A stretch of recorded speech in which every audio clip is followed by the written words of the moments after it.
बच्चों, आज हम सब पढ़ेंगे हिंदी भाषा सेतु के अंतर्गत पाठ 17 कविता है। यह कविता कबीरदास जी द्वारा रचित दोहा है। पहले कबीरदास जी के विषय में हम लोग जानते हैं कि कबीरदास जी भक्ति काल के ज्ञानाश्रय शाखा के निर्गुण धारा के कवि थे, श्रेष्ठ कवि माने जाते हैं।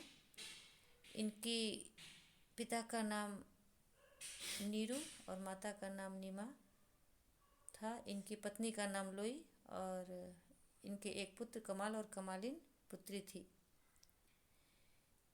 कबीरदास जी पढ़े लिखे नहीं थे, इसलिए इनकी भाषा को साधुकड़ी भाषा या पंचमेल खिचड़ी भाषा कही जाती है। और इन्होंने जो कुछ भी अपने कविता में लिखे हैं वो अपने अनुभव और ज्ञान से के द्वारा ही लिखे हैं। तो इनकी साखियों में जो भी कबीर की साखियों में गुरु की महिमा, मन की निर्मलता, जीवन की पवित्रता और कपट रहित बनने के उपदेश मिलते हैं। इन साखियों में पाखंड और बाह्य आडंबर फिर भी चोट की गई है। संसार की निस्सारता का उल्लेख करते हुए कवि ने जीवन को निष्कपट भाव से जीने का उपदेश दिया है। तो कबीरदास जी का जो दोहा हमारे पाठ्य पुस्तक में संनिहित है, आइए सबसे पहले इस पहले दोहे को पढ़ते हैं। यह तन विष की बेलरी, गुरु अमृत की खान, शीश दिए जो गुरु मिले तो भी सस्ता जान।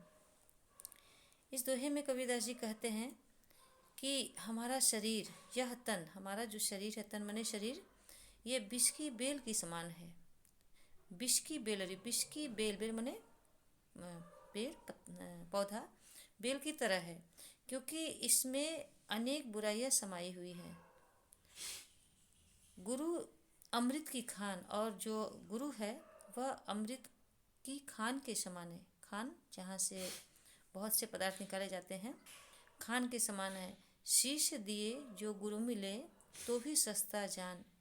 यदि अपना शीश माने सिर, यदि अपना सिर देकर भी सच्चा गुरु मिलता है तो यह जो सौदा है उसे बहुत सस्ता समझना चाहिए। तो यह तन विष की बेलरी, गुरु अमृत की खान, शीश दिए जो गुरु मिले तो भी सस्ता जान। इस दोहे में कबीरदास जी ने गुरु के महत्व को बताया है, गुरु के महत्व, गुरु की बड़कपन को बताया है। दूसरा दोहा है, गुरु कुम्हार शिष्य कुंभ है, गड़ी गड़ी काढ़े खोट, अंतर हाथ सहार दे बाहर बाहे चोट। यहाँ पर कबीरदास जी ने बताया है कि गुरु है, गुरु जो है वो कुम्हार के समान है। गुरु कुम्हार के समान और शिष्य, शिष्य माने शिष्य, और शिष्य जो है वो कुंभ के समान है, घड़ा के समान। कुंभ माने घड़ा। गुरु कुम्हार है जो घड़ा को गढ़ता है, पीट पीट के अच्छा बनाता है, गोल बनाता है। और शिष्य जो, शिष्य माने शिष्य जो है वो घड़े के समान है। गड़ी गड़ी काढ़े खोट, यानी वो हमारे दोषों को दूर करता है। जिस प्रकार कि कुम्हार जब घड़ा बनाता है तो उसको पीट पीट कर उसकी जो कमियाँ, खोट माने कमियाँ को दूर करता है। अंतर हाथ सहार दे बाहर बाहे चोट, और क्या करता है कि दूर जो कमियों को, हमारे दोषों को, गुरु हमारे दोषों को दूर करते समय बाहर से तो मुझे डांटता है, फटकारता है और कठोरता दिखाता है, पर मन से प्रेम करता है। बाहर अंतर हाथ सहार दे, अंदर से उसे, मन से, अंतर माने मन से उसे प्रेम करता है, तभी वह बाहर से उसे डांट कर, समझा कर, कठोरता के साथ उसे सुधारता है, यानी अच्छा शिष्य बनाता है। तीसरा दोहा है, केसन कहाँ बिगाड़िया जो मुड़ो 100 बार, मन को क्यों नहीं मोड़िए जो में विषय विकार। यहाँ कबीरदास जी ने पहले और दूसरे दोहे में दास जी ने गुरु के महत्व, गुरु के बड़कपन को बताया है। और तीसरे दोहे में कवि जो बाह्य आडंबर, इस पर चोट किए हैं कि केशन कहाँ बिगाड़े। कहते हैं कि केश जो बाल है वो क्या बिगाड़ा है, जो मुड़ो सो, जिसको बार बार मुड़ाते रहते हो शुद्धिकरण के लिए या अन्य किसी कारणवश इसे बार बार मुड़ाते हो। मन को क्यों नहीं मोड़िए जो मैं विषय विकार। और आगे क्या कहते हैं कि मन, अपने मन को, अपने विचारों को क्यों नहीं शुद्ध बनाते हो, उसको क्यों नहीं मोड़ते हो जिसके अंदर विकार, विकार यानी हमारे अंदर विकार है, 5 विकार होते हैं जो काम, क्रोध, लोभ, मोह, मद, अहंकार। इन 5 विकारों को क्यों नहीं समाप्त करते, क्यों नहीं मोड़ते यानी समाप्त करते। मन को क्यों नहीं मोड़ते जिसके अंदर ये विकार समाये हुए हैं, इनको क्यों नहीं दूर करता। तो इसमें कबीरदास जी ने बाह्य आडंबर पर जोर किया है। अगला दोहा है, सोना सज्जन साधु जन टूटी जुरे 100 बार, दर्जन कुंभ कुम्हार के एक धक्का दरार। इसमें कबीरदास जी ने नीति को बताते हुए कहते हैं कि सोना, सज्जन और साधु नम्र स्वभाव के होते हैं। सोना, सज्जन, साधु जन, साधु लोग नम्र स्वभाव के होते हैं कि ये बार बार टूटकर पुनः जुड़ जाते हैं ना। सज्जन व्यक्ति को कष्ट भी पहुंचाया जाए या टूटने पर भी वह फिर उसी के समान अच्छा व्यवहार करता है, यानी पुनः जुड़ जाते हैं।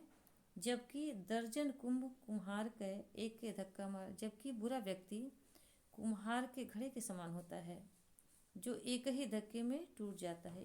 यहाँ पर कबीरदास जी ने नीति विषयक बातें बताई है कि सज्जन व्यक्ति और साधु व्यक्ति की महत्व को बताए हैं कि दुर्जन व्यक्ति कुम्हार के समान होता है, जिस प्रकार एक ही कुम्हार के घड़े के समान होता है, जिस प्रकार घड़े पर एक बार चोट करने पर टूटकर अलग हो जाता है, बेकार हो जाता है। लेकिन साधु और सज्जन और सोना ये सज्जनता के प्रतीक हैं जो बार बार टूटने पर भी जुड़ जाते हैं। अगली दोहा है, बोली एक अमोल है जो कोई बोले जान, ये तराजू तौल के तब मुख बाहर आन। यहाँ पर कबीरदास जी ने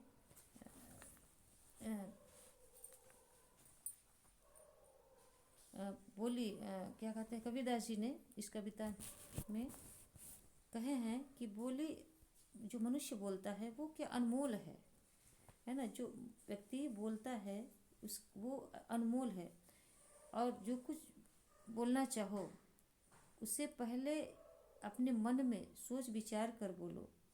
ये तराजू तौल के तब मुख बाहर आए, उसको मन में सोच कर, विचार कर, तौल कर, हृदय की तराजू में तौल कर अपने मुख से बाहर बोलना चाहिए, क्योंकि बोली की महत्व होती है। बोली से ही व्यक्ति अप्रिय और अप्रिय बन जाता है। अगली पंक्ति है, पत्थर पूजे हरि मिले तो मैं पूंज पहाड़, ताते यह चाकी भली जो पीसी सब खाए। यहाँ पर कबीरदास जी ने मूर्ति पूजा का खंडन करते हुए कहते हैं, यानी कि अगर पत्थर पूजने से ईश्वर प्राप्त हो जाते हैं तो क्यों नहीं पूज पहाड़ माने पर्वत, तो पर्वत को पूजना चाहिए। क्यों नहीं हम पर्वत को पूजते हैं जिसमें बहुत बड़ा ईश्वर मिल जाएंगे। पर्वत विशाल होता है, बड़ा भगवान मिल जाएंगे। फिर आगे कहते कि ताते यह चाकी भली, उससे अच्छा तो यह चक्की है, जाता है, चक्की जिसमें आटा पीसी जाती है, उसकी क्यों नहीं पूजा करते। जिसकी पीसा हुआ भोजन या आटा से संसार खाता है या भोजन करता है, उसे क्यों नहीं पूजते हैं। तो यहाँ कबीरदास जी ने मूर्ति पूजा का विरोध किए हैं और ज्ञान को महत्व दिए हैं। अगली दोहे है, कंकड़ पत्थर जोड़ के मस्जिद लियो बनाए, ता चढ़ी मुल्ला बाग दे क्या बहिरा हुआ खुदा। इसके पहले दोहे में कबीरदास जी ने हिंदुओं के जो आडंबर है, जो उस पर चोट करते हुए बताए हैं। अब इसमें ये मुस्लिम संप्रदाय के जो मुल्ला मौलवी नमाज पढ़ते हैं उनको विरोध करते हुए, उनको गलत बताते हुए कहते हैं कि कंकड़ पत्थर जोड़ के मस्जिद लो बनाए। मतलब ईटा पत्थर का मस्जिद तो बना लिया और मस्जिद लियो बनाए, ता चढ़ी मुल्ला बागदे, और उस मस्जिद पर चढ़कर मुल्ला मौलवी नमाज़ पढ़ते हैं। बागदे यानी नमाज़ पढ़ते हैं, चिल्लाते हैं, क्या बहिरा हुआ खुदा, क्या खुदा बहरा है जो